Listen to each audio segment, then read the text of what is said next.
नमस्कार दोस्तों, कैसे हैं आप सब लोग। उम्मीद है आप सब अच्छे होंगे और अपनी तैयारी को बड़े बेहतरीन ढंग से कर रहे होंगे। आज हम आपके सामने लेकर आए हैं एग्रीकल्चर और साइंस से संबंधित कुछ इंपॉर्टेंट क्वेश्चन जो आपकी सभी परीक्षाओं के लिए इम्पोर्टेंट हो जाते हैं। चाहे आप यूपीएससी का एग्ज़ाम दे रहे हैं, चाहे आप यूपीपीएससी का एग्ज़ाम दे रहे हैं, चाहे आप कोई सी भी परीक्षा दे रहे हैं, सभी के लिए इम्पोर्टेंट हो जाते हैं। तो चलिए देर बिल्कुल नहीं करेंगे, शुरू करेंगे आज का हमारा इम्पोर्टेंट वीडियो। सबसे पहला क्वेश्चन हो जाएगा, कार्पोमिया विशुवियन एक खतरनाक कीट है। ये किसका खतरनाक कीट है?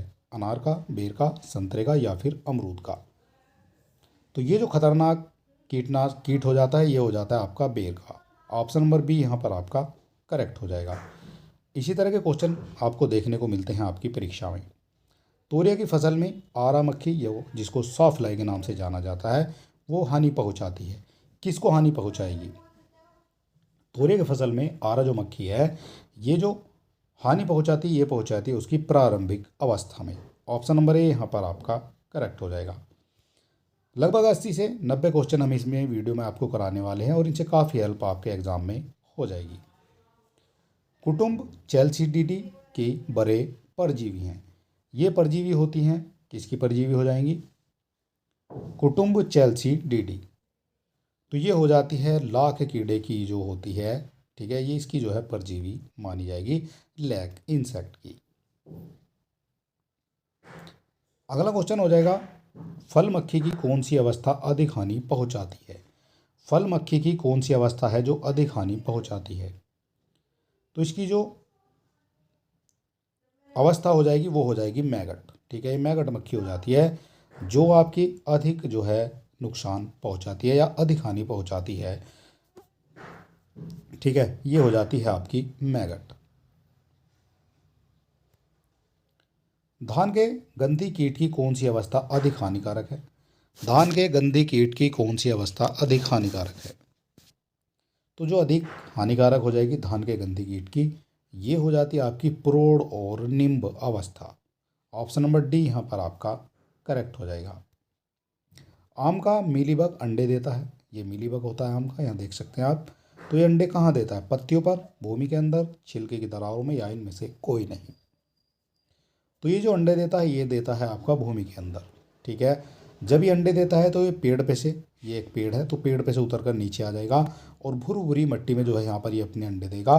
उसके बाद ये सभी जो है दोबारा से जो है फिर पेड़ पर चले जाते हैं, ठीक है। इस तरह से जो है ये आपको याद रखना है।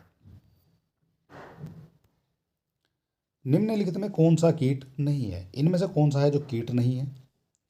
तो घरेलू मक्खी एक कीट हो जाता है, दीमक जो है एक कीट हो जाता है, खटमल भी एक कीट हो जाता है, लेकिन मकड़ी जो है ये कीट की श्रेणी में नहीं रखी गई है, ठीक है। तो ऑप्शन नंबर सी यहाँ पर आपका करेक्ट हो जाएगा। मधुमक्खी की भाषा बाँचने के लिए नोबेल पुरस्कार पाने वाले वैज्ञानिक थे। मधुमक्खी की जो भाषा है उसको बाँचने के लिए, उसको पढ़ने के लिए नोबेल पुरस्कार मिला था, वो कौन हो जाते हैं?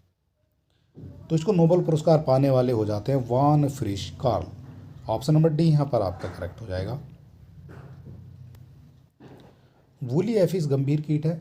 जो वूली एफिस है एक गंभीर कीट है। तो ये जो गंभीर कीट है ये हो जाता है आपका सेब का, यानी एप्पल का जो है ये एक गंभीर कीट माना जाता है। मधुमक्खियों का उपयोग किया जाता है। मधुमक्खियों का जो उपयोग किया जाता है वो किया जाता है आपका एपी कल्चर में। ऑप्शन नंबर डी यहाँ पर आपका बिल्कुल करेक्ट माना जाएगा।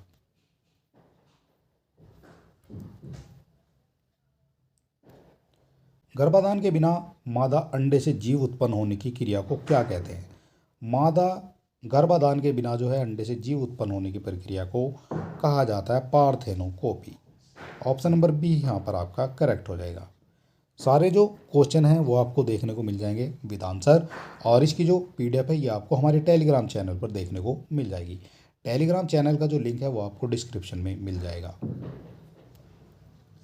चने में फली भेदक कीट की रोकथाम के लिए छिड़काव करना चाहिए। चना में फली भेदक जो कीट है उसकी रोकथाम के लिए, तो उसकी रोकथाम के लिए जो छिड़काव करना चाहिए वो करना चाहिए एंडोसल्फान का। ऑप्शन नंबर सी यहाँ पर आपका करेक्ट हो जाएगा। चक्रभुज भुंग, जिसको गिरडल बीटल के नाम से जाना जाता है, वो हानि पहुंचाता है।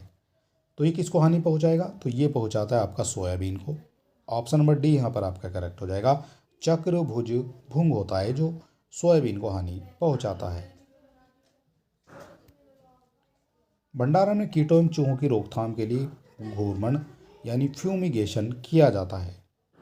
भंडारण में किया जाता है कीटों और चूहों की रोकथाम के लिए, तो ये किया जाता है सेल्फास से। ऑप्शन नंबर सी यहाँ पर आपका करेक्ट हो जाएगा। सारे क्वेश्चन इंपॉर्टेंट हैं और इसी तरह के क्वेश्चन आपको देखने को मिलते हैं आपकी परीक्षाओं में। खोदने वाली टांगे यानी डिगिंग लेग वाला कीट कौन सा हो जाएगा? खोदने वाली टांगे होती हैं तो इसका जो नाम है वो कहा जाता है मोल क्रिकेट। ठीक है, मोल क्रिकेट क्यों कहा जाता है? क्योंकि इसमें क्रिकेट जैसा तो कुछ नहीं है। ये आप देख सकते हैं अपने आसपास जो है, आपने कभी ना कभी जरूर देखा होगा। कहीं जब आप खुदाई करते हैं या पुरानी दीवारें उखाड़ते हैं तब ये जो है सबसे ज़्यादा देखने को आपको मिल जाता है। ठीक, वूली एफिस एक खतरनाक कीट है। जो वूली एफिस है एक खतरनाक कीट है, तो ये होता है आपका सेब का। ठीक है, ये क्वेश्चन जो है रिपीट हो गया है। कीटों द्वारा नुकसान का इकोनॉमिक थ्रेशोल्ड स्तर हमेशा होता है। कीटों द्वारा जो नुकसान होता है उसका जो इकोनॉमिक थ्रेशोल्ड स्तर होता है वो होता है हमेशा आर्थिक नुकसान स्तर के नीचे।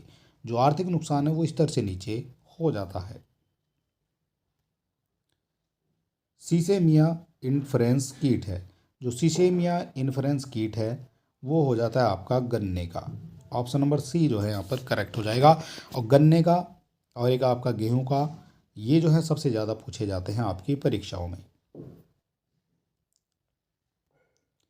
नीम के विभिन्न पदार्थों में कीटनाशक क्रिया एक विशेष विष पदार्थ के कारण होती है, वह कौन सी हो जाएगी? नीम के विभिन्न पदार्थों में जो कीटनाशक क्रिया एक विशेष विष पदार्थ के कारण होती है तो वो हो जाता है अजेरिडेक्सिन। ठीक है, अजेडी रेक्सटिन हो जाता है जो आपका नीम के विभिन्न पदार्थों में पाया जाता है। पंख विहीन कीट का जो उपवर्ग है यानी सब क्लास है वो कौन सी हो जाएगी? पंख विहीन यानी जिसके पंख नहीं है तो वो हो जाती है आपकी एप्टेरिकोटा। ऑप्शन नंबर ए यहाँ पर आपका करेक्ट हो जाएगा। रेतन या रैस्पिंग या टुकड़ों में खुरचने काटने के प्रकार के जो मुखांग होते हैं जिसको माउथ पार्ट कहा जाता है वो पाए जाते हैं। किसमें पाए जाते हैं? जो टुकड़ों में खुरचने और काटने वाले मुखांग होते हैं, तो ये पाए जाते हैं आपके थ्रिप्स में। ऑप्शन नंबर बी यहाँ पर आपका करेक्ट हो जाएगा।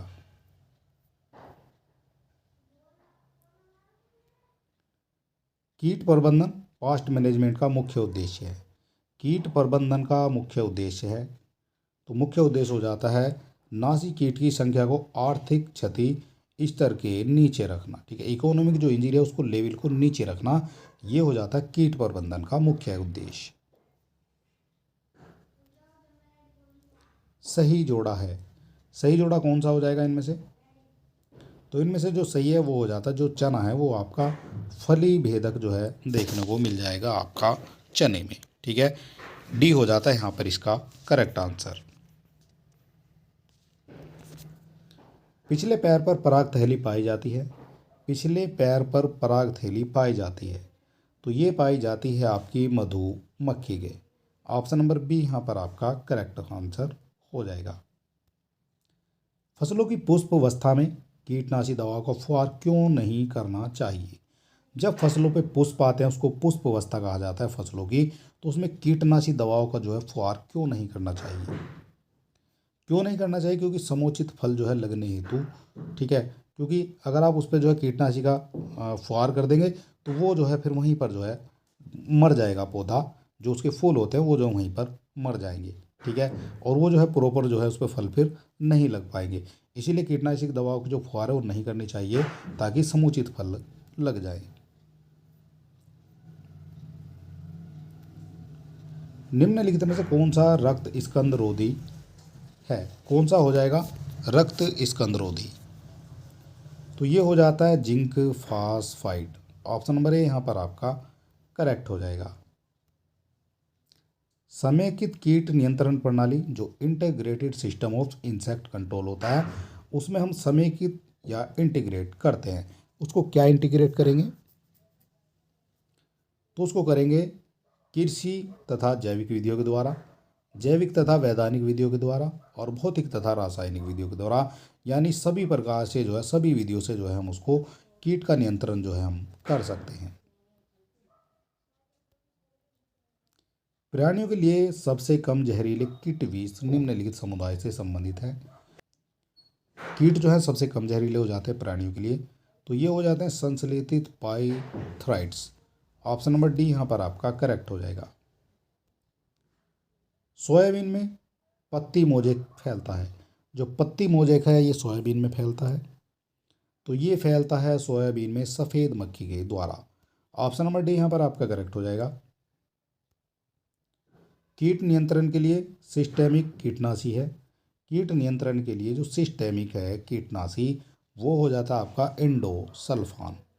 ऑप्शन नंबर ए यहाँ पर आपका करेक्ट हो जाएगा। ओरोबैंकी है, ओरोबैंकी क्या हो जाएगा? ओरोबैंकी हो जाता है पूर्ण मूल परजीवी। ऑप्शन नंबर ए यहाँ पर भी आपका करेक्ट हो जाएगा। फली छेदक कीट नुकसान पहुंचाता है। जो फली छेदक कीट है वो नुकसान पहुंचाता है, तो वो नुकसान पहुंचाता है आपका अरहर को, मटर को और चना को। तो उपयुक्त सभी जो है यहाँ पर आपके करेक्ट हो जाएंगे।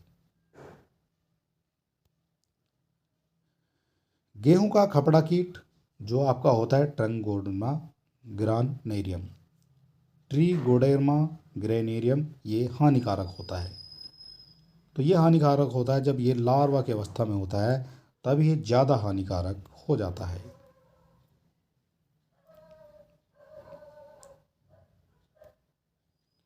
मधुमक्खियाँ प्रयोग की जाती हैं, तो मधुमक्खियाँ जो प्रयोग की जाती हैं वो की जाती है आपकी एपीकल्चर में। ऑप्शन नंबर बी यहाँ पर आपका करेक्ट हो जाएगा। कुछ क्वेश्चन जो है यहाँ पर रिपीट हो गए हैं।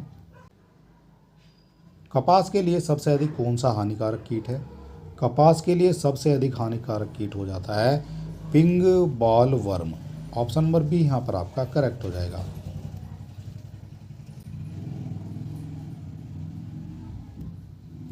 गेहूं में करनाल बंद रोग नियंत्रण हेतु देश में पहला PR pathogen risk analytic software तैयार किया गया था। एनालाइसिस सॉफ्टवेयर तैयार किया गया था पहली बार गेहूं में करनाल बंद रोग के नियंत्रण के लिए। तो ये किया गया था आपका जियो केबी और एक केबी रिस्क। दो नाम हो जाते हैं इसके, जियो केबी और एक हो जाता है आपका केबी रिस्क। ठीक है, ये हो जाता जो गेहूं में करनाल बंद रोग था उसके नियंत्रण के लिए किया गया था। कौन सा परजीवी धान में तना छेदक को रोक सकता है? कौन सा परजीवी है जो धान में तना छेदक को रोक सकता है? तो ये रोक सकता है ट्राइकोगार्मा जैपोनिकम। ऑप्शन नंबर बी यहाँ पर आपका करेक्ट हो जाएगा। कौन सा कीटनाशी कार्बामेट कीटनाशी है? कार्बामेट कीटनाशी है वो कौन सा हो जाएगा? तो ये हो जाता है L D carb. Option number A यहाँ पर आपका करेक्ट हो जाएगा। भोपाल गैस कांड, जो भोपाल गैस त्रासदी हुई थी वो किस गैस के कारण हुई थी? किस गैस के कारण हुई थी आपकी भोपाल गैस त्रासदी? तो ये गैस हो जाती है आपकी मिथाइल आइसोसाइनाइड, यानी ऑप्शन नंबर बी यहाँ पर आपका करेक्ट हो जाएगा। ठीक है, मिथाइल आइसोसाइनाइड हो जाती है जिसकी वजह से जो है भोपाल गैस त्रासदी हुई थी।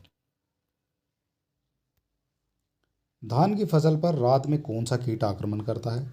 धान की फसल पर करता है रात में आक्रमण, तो रात में करता है एक गंधी बग, इसको कहा जाता है, जो धान की फसल में रात को आक्रमण करता है। टर्ब्यूट्राइन किस समूह से संबंधित है? जो टर्ब्यूट्राइन है किस समूह से संबंधित है? तो ये संबंधित हो जाएगा एट्राजीन से। ऑप्शन नंबर ए यहाँ पर आपका करेक्ट हो जाएगा।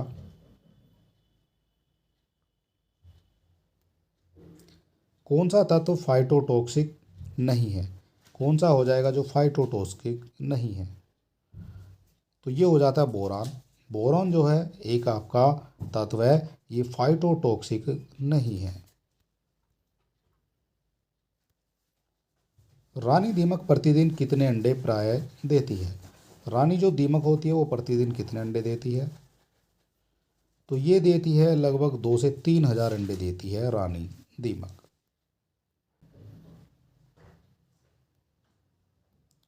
रानी दीमक प्रति सेकंड कितने अंडे देती है, यहाँ सेकंड की बात की गई है। तो 1 सेकंड में देती है वो लगभग 60 के आसपास अंडे देती है रानी दीमक जो होती है, प्रति सेकंड की बात हो रही है। फोरेट 10G कीटनाशी है, जो फोरेट 10G कीटनाशी है ये हो जाता है संपर्क दैहिक मिलवा। ऑप्शन नंबर बी यहाँ पर आपका करेक्ट हो जाएगा। मेटासिस्टोक्स एक कीटनाशी है, जो मेटासिस्टोक्स है वो एक कीटनाशी है। तो एक कीटनाशी हो जाता है आपका संपर्क का, ठीक है, संपर्क का जो है कीटनाशी हो जाएगा। गन्ने में बोनापन होता है, जो गन्ना है उसमें बोनापन होता है, तो वो पाया जाता है आपका विषाणु के द्वारा। ऑप्शन नंबर ए यहाँ पर आपका करेक्ट हो जाएगा। गन्ने में अंगोला बेधक के आक्रमण से पत्तियां जो है क्या होती हैं, गन्ने के अंगोला बेधक के आक्रमण से, तो ये जो है गोफ में जो गोफ होती है ऊपर की, जहाँ से वो स्टार्ट होती है पत्ती निकलना, वो जो है सड़कर बदबू आने वहाँ पर लग जाती है, ठीक है। ये होता है गन्ने में अंगोला बेधक का आक्रमण। खरीफ का टिड्डा किस फैमिली का सदस्य है, जो खरीफ का टिड्डा है किस फैमिली का सदस्य है, तो ये हो जाता है अर्किडाई की। ऑप्शन नंबर ए यहाँ पर आपका करेक्ट हो जाएगा।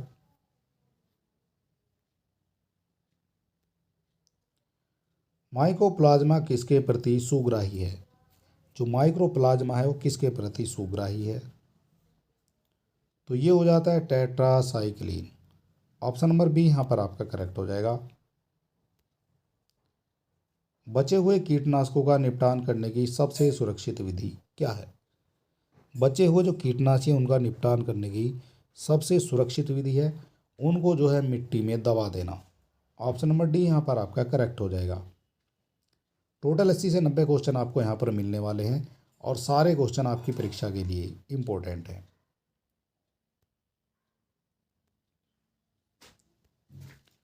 दानेदार कीटनाशकों का चक्र अनुप्रयोग निम्नलिखित में से प्रति प्रभावशाली नियंत्रण उपाय है। दानेदार कीटनाशकों की बात हो रही है, जो उनका चक्र है उसका अनुप्रयोग प्रति प्रभावशाली नियंत्रण उपाय है, तो ये हो जाता है आपका मक्का तना भेदक। ऑप्शन नंबर बी हो जाएगा आपका करेक्ट आंसर।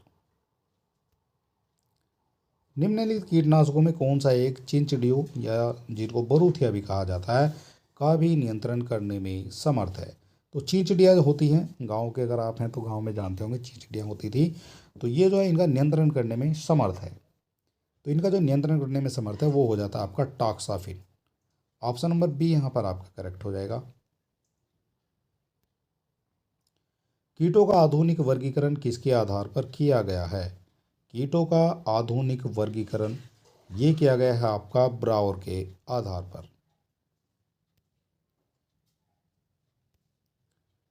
कीट नियंत्रण की निम्नलिखित तकनीकों में से कौन सी एक स्वनाशी वर्ग में रखी जा सकती है, स्वनाशी वर्ग में रखी जा सकती है वो कौन सी हो जाएगी, तो ये हो जाती है बंध्य नरों का उपयोग।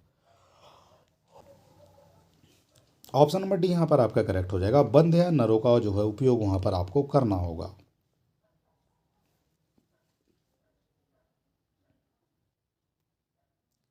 निम्नलिखित स्प्रेयरों में से कौन से एक में कीटनाशी दवा के सक्रिय घटक की प्रति हेक्टेयर वही मात्रा रखते हुए पानी की केवल 1/3 मात्रा की ज़रूरत पड़ती है, पानी की 1/3 मात्रा की ज़रूरत पड़ती है, तो ये हो जाता है आपका फुट या फिर पैडल स्प्रेयर, ठीक है।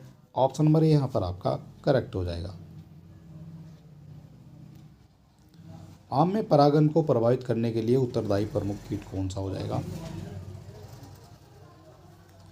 आम में परागन को प्रभावित करने वाले जो प्रमुख कीट हैं, तो ये हो जाते हैं मधुमक्खी एपिस इंडिका, ठीक है। ऑप्शन नंबर ए हो जाता है आपका करेक्ट आंसर। कॉफ़ी का कीट रोग उत्पन्न होता है, जो कॉफ़ी है उसका कीट रोग उत्पन्न होता है, तो उसका कीट रोग उत्पन्न हो जाएगा आपका हेमिलिया वस्टा ट्रिक्स। ऑप्शन नंबर बी यहाँ पर आपका करेक्ट हो जाएगा। हानिकारक जो टिड्डी होती है, टिड्डी एक्ट स्वीकृत किया गया था। हानिकारक टिड्डी एक्ट स्वीकृत किया गया था, तो ये स्वीकृत किया गया था आपका 1991 में। ठीक है, इंपॉर्टेंट है, ये भी आपको याद रखना है। 1991 में ये स्वीकृत किया गया था। गन्ने की पेंडी जो स्तंभन होता है उसको वृद्धि रोहा रोग ये होता है। ये होता है आपका रातो staining disease of sugar cane of RSD। ठीक है, ये हो जाएगा आपका गन्ने का पेड़ी स्तंभन वृद्धि रोहा रोग। तो ये संबंधित हो जाता है आपका वायरस से। ऑप्शन नंबर बी यहाँ पर आपका करेक्ट हो जाएगा। सिगरेट और लपेटने वाली तंबाकू की कटाई किस विधि से करते हैं? सिगरेट और जो लपेटने वाली तंबाकू है उसकी कटाई किस विधि से करते हैं? तो उसकी कटाई करते हैं आपके परामिंग विधि से।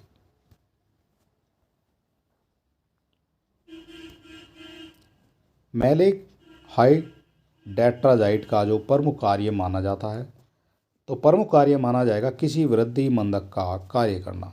ऑप्शन नंबर डी यहाँ पर आपका करेक्ट हो जाएगा। पौधों में हिडेन हंगर का अर्थ है, पौधों में हो जाएगा हिडेन हंगर का अर्थ, तो ये हो जाता है पोषक तत्व की जब कमी हो जाती है तब वो जो है ये हिडेन हंगर आपको देखने को मिल जाएगा।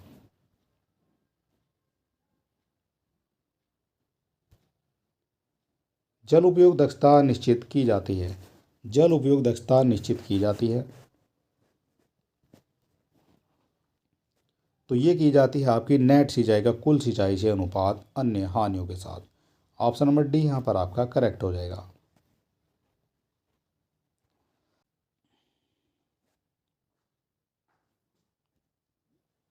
निम्नलिखित में कौन सा कथन मृदा जल विभव में दोमट बलुई तथा चिकनी मिट्टी के नमी अंश के बीच सही संबंध को स्पष्ट करते हैं? सही संबंध को स्पष्ट करते हैं वो कौन से हो जाएंगे? तो ये हो जाते हैं आपके दिए गए विभव पर दोमट मृदाओं की अपेक्षा चिकनी मिट्टियां कम जो है जल रोकती हैं। पादपों के लिए अनिवार्य तो नहीं, लेकिन उपयोगी पोषकों में सम्मिलित है। उपयोगी जो पोषक हैं उनमें क्या सम्मिलित हो जाएगा?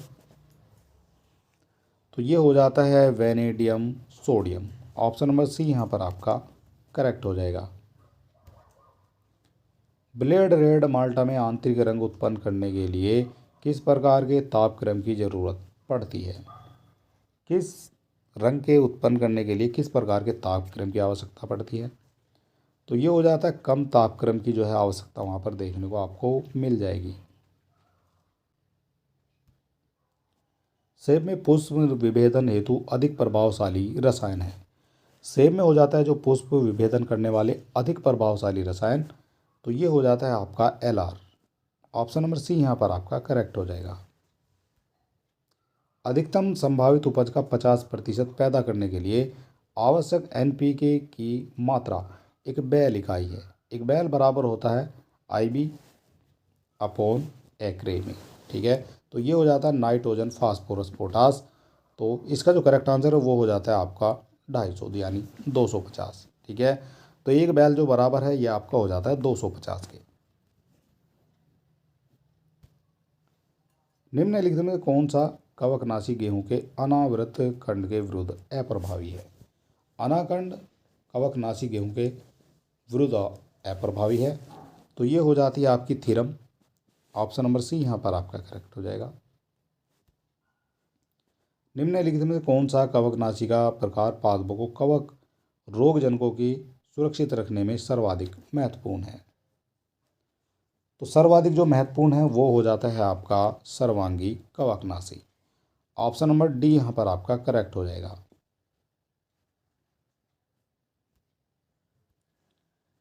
निम्नलिखित में से किस एक पीड़कनाशी पर भारत में प्रतिबंध लगा है? कौन सा पीड़कनाशी हो जाता है जिसमें भारत पर प्रतिबंध लगा हुआ है? तो ये हो जाता है BHC। ऑप्शन नंबर बी यहाँ पर आपका करेक्ट हो जाएगा।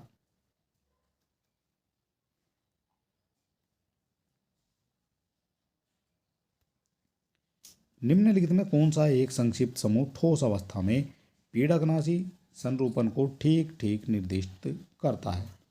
कौन सा हो जाएगा वो आपको बताना है। तो ये हो जाता है ST, G और WP। ठीक है, सी हो जाएगा यहाँ पर करेक्ट आंसर।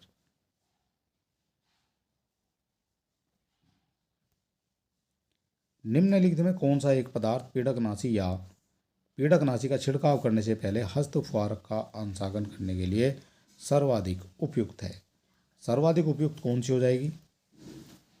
तो ये हो जाती है आपकी जल जो है सर्वाधिक उपयुक्त हो जाएगा।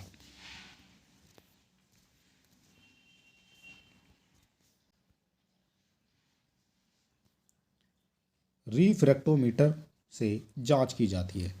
रिफ्रैक्टोमीटर से जांच की जाती है, तो ये जांच की जाती है TSS की। ऑप्शन नंबर बी यहाँ पर आपका करेक्ट हो जाएगा।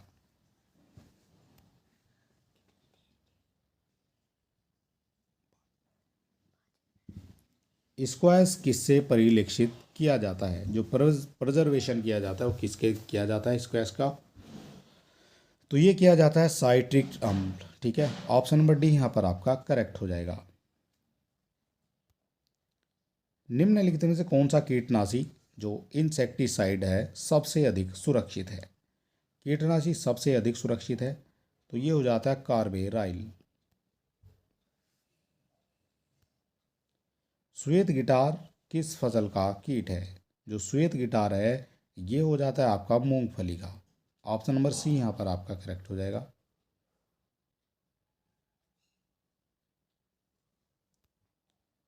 संसद ने कीटनाशी संबंधी अधिनियम किस वर्ष में पारित किया था? कीटनाशी संबंधी अधिनियम पारित किया गया था, तो ये पारित किया गया था आपका 1968 में। ठीक है, ऑप्शन नंबर सी यहाँ पर आपका करेक्ट हो जाएगा।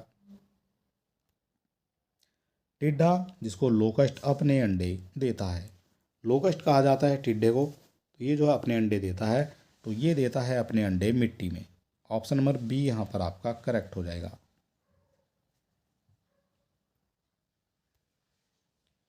ईडीबी का प्रति क्विंटल अनाज की धूर्म प्रदूमन दर है।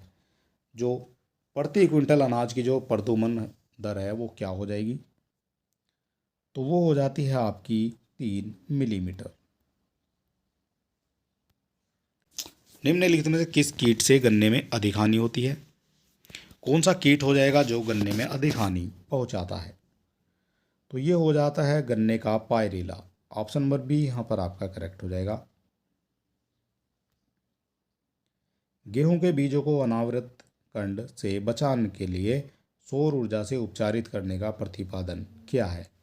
सौर ऊर्जा से उपचारित करने का प्रतिपादन किया है, तो ये किया गया है आपका लूथरा और सत्तार ने। ऑप्शन नंबर सी यहाँ पर आपका करेक्ट हो जाएगा। कोलसी चीन पौधे के भाग से प्राप्त होता है।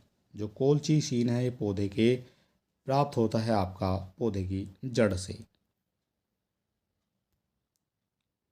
निम्नलिखित में कौन सा एक स्वतंत्र रूप से रहने वाला बैक्टीरिया है जो जैव खाद के रूप में उपयोगी है?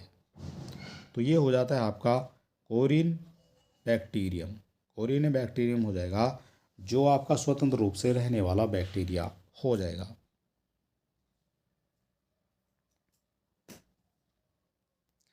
अगला क्वेश्चन है कॉलीफ्लावर जिसको फूलगोभी कहा जाता है, उसमें मोजेक वायरस होता है। उसमें जो मोजेक वायरस होता है वो होता है द्विसूत्री DNA। ऑप्शन नंबर ए यहाँ पर आपका करेक्ट हो जाएगा। फल तथा तना भेदक एक प्रमुख पेस्ट कीट है। प्रमुख पेस्ट कीट है, तो ये हो जाता है आपका बैंगन का। ऑप्शन नंबर बी यहाँ पर आपका करेक्ट हो जाएगा। कौन सी कीट हो जाती है जो जाल फसल है?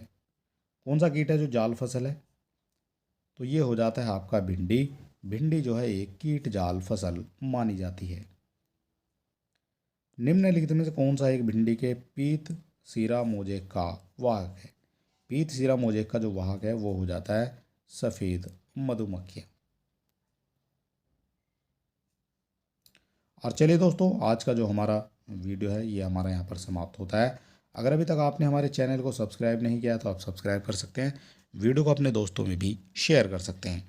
और मिलते हैं नेक्स्ट वीडियो में, तब तक के लिए नमस्कार, जय हिंद।